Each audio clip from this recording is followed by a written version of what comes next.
Sophie decided to spend what she had coined her crone years high in the mountains in a tiny cottage. Her family thought this was a terrible idea, and that was precisely why she knew it was a good one. It was surprisingly inexpensive to acquire one, but after that the real work began. Supplies, repairs, figuring out how the hell to make bread.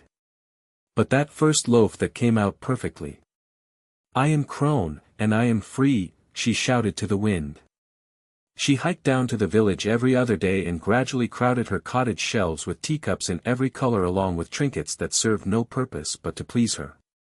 She filled her pantry with everything she needed by week, made glorious soups and greeted every morning sunrise from her bath near the largest window. Then she started to paint. She had collected every color, her true purpose in coming to this little cottage life. Now the colors needed out. She set up her first canvas, spread out her many paints and let the colors the sun had sent that day be her guide. The hours alone, color her only companion, made her feel just as she had imagined they would. She had just one neighbor, Hal, a salt and pepper fellow of 5 words or less. This suited her just fine. She had not come all the way up a mountain for company. "I have a freshwater spring on my side," he informed her on their first meeting.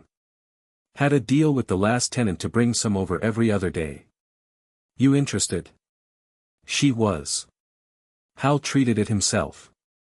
It was a luxury to replace the boiled tap water she currently endured. "I am not the tenant," she informed him. "I'm the owner." Hal looked at all the half-started repairs, then at Sophie with her grain bun and sniffed, "I give you 2 weeks." The next time he came he caught her on the phone. It was not easy to operate a phone this far from civilization. Sophie had hoped it would be more of a deterrent than it was proving to be. "I hear you, yes," she said, trying to wrap it up as Hal quietly waited on her tiny veranda.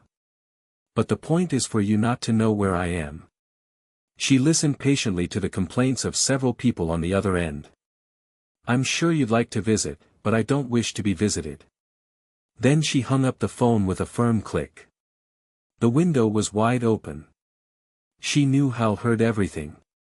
He said nothing about it as he put the water on her counter with strong arms. Then he slowly took stock of the sink repairs she was attempting. "You've got the elbow upside down," he said. He picked up the spare she had on the counter.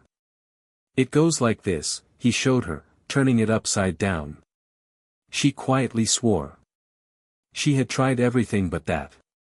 "Would you like some soup?" she asked him. "With bread?" "You made bread?" he asked, then seemed to regret blurting it, his enthusiasm for bread out before he could stop it. She smiled and cut them both a slice, then ladled them each a nice bowl of soup. He sat down across from her at her counter, pushing the pipe.